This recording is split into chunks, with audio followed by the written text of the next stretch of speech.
Hi, I'm Dr. Christy Pramuji. I am a urogynecologist and a certified menopause expert. I'm interested in menopause and how it impacts longevity for women.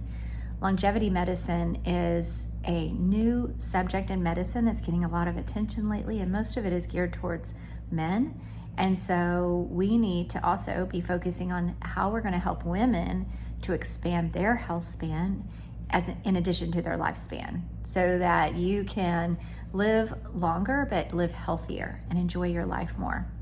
So today I'm going to talk about what exercises we should be doing in menopause. And I've looked at this for many years and practiced this in my own life. And I recently did a literature review to look at what are the biggest experts in the world on exercise and menopause. What are they saying? What is the latest research showing?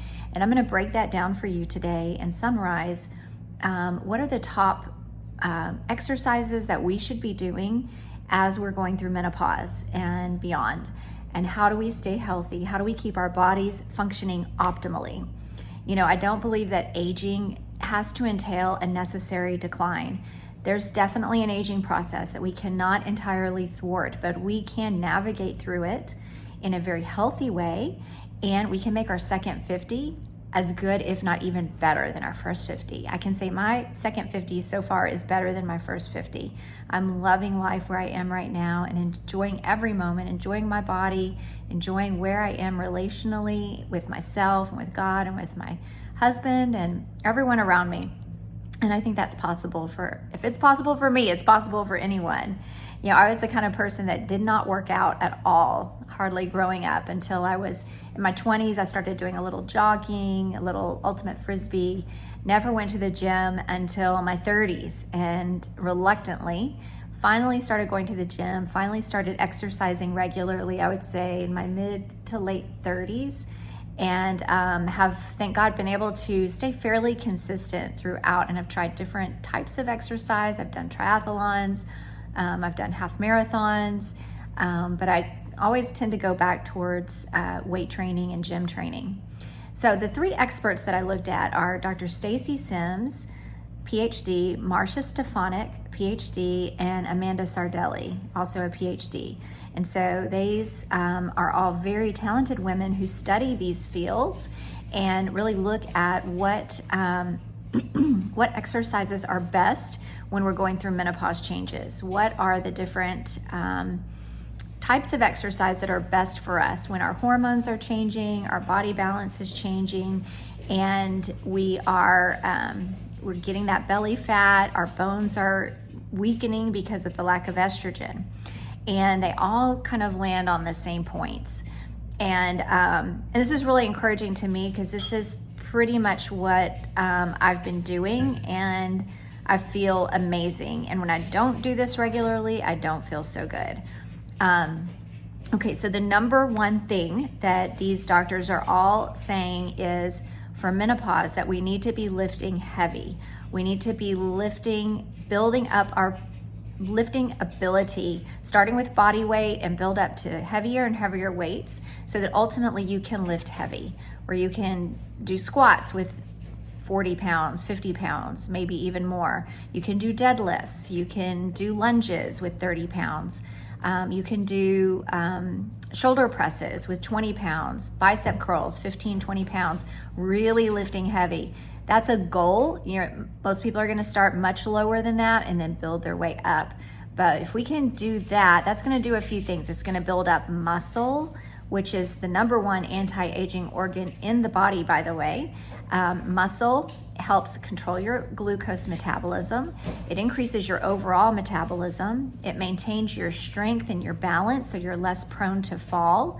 And it also helps your body stay lean and fit.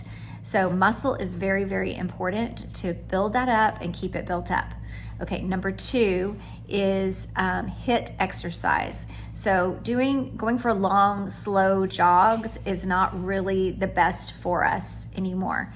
What we want to do is we want to give ourselves short spurts of exercise where we hit that orange or red heart rate zone where we're at maxed out or close to maxed out, at least for 30 seconds to a minute. And then give ourselves a couple minutes to recover. And that variation, that up and down, is what's going to be very healthy for our heart and our blood vessels. The blood vessels get less responsive after menopause when the estrogen has declined. So that HIIT exercise is really, really important. You can do that with walking. If you suddenly are, like say you're on a treadmill and then you increase the decline, that's what I do. I take the incline all the way up as much as I can. So I'm going uphill very steeply. If you can still jog or run, you can go for quick sprints when you're out walking. But that's gonna be really good for your heart, your cardiovascular system. Okay, number 3, for your bones. When your estrogen declines, and hopefully you're getting estrogen replacement therapy. If you follow me at all, you'll know that I'm really big on hormone replacement therapy. I think it's really safe and good for you, and the benefits are just incredible, and the risks are really, really low, and there's nothing to be afraid of. But if you don't have estrogen, your bones are going to get thinner. They're going to get you're going to get osteopenia or osteoporosis, and the way to combat that is load-bearing exercise and jumping. So any kind of jumping exercises that you can do. That does get trickier because we do start to get hip and knee problems, hamstring problems as we get older. So we have to be careful with that, and we want to be mindful of that. But to the extent that we can do jumping, that's very effective. So doing skier lunges, doing jumping jacks, even rowing where you can kind of push off on the foot plate really briskly with power is going to be really good for your bones. So those are really important. So we've got number 1 is lifting heavy, number 2, HIIT exercise, and number 3 is jumping exercises. And then finally, number 4 is going to be our flexibility and balance. And so doing one-legged exercises, a variety of different stretching exercises, taking time for that is really important. This is going to translate into 3, 4, or 5 exercise sessions per week, and maybe more depending on how you spread it out. I love going to, and you'll hear me talk about Orange Theory a lot, and I have no financial relationship with them at all. I've just been going for several years, and they incorporate all these different kinds of exercise in 50-minute class. So to me, it's just a super easy, no-brainer way to get all this done. But there's definitely templates online. If you don't have an Orange Theory near you, or you don't like it for some reason, you want to do on your own, there's templates online that you can go to any of these doctors, and they will have guidelines for you to follow, suggestions of how you can organize your exercise plan. But the number 1 thing is to just get moving, keep moving. I'd rather you do something light and then do nothing at all. So just get started and don't quit. Keep going. Just keep going every day a little bit more. That's the other thing I love about Orange Theory, because it monitors your heart rate zone, so you can see when you're hitting the higher heart rate zones and really getting that HIIT exercise in. Your Apple Watch can do that too if you have one.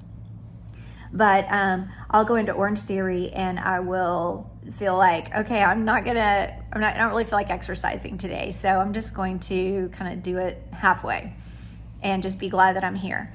And I'm watching my heart rate on the screen, and I realize, okay, if I just go a little bit faster, if I increase the incline a little bit more, I think I'm going to hit my heart rate zone. And so it pushes me. But the biggest part is just showing up and getting it going. So I hope that helps. If you like this video, give it a thumbs up.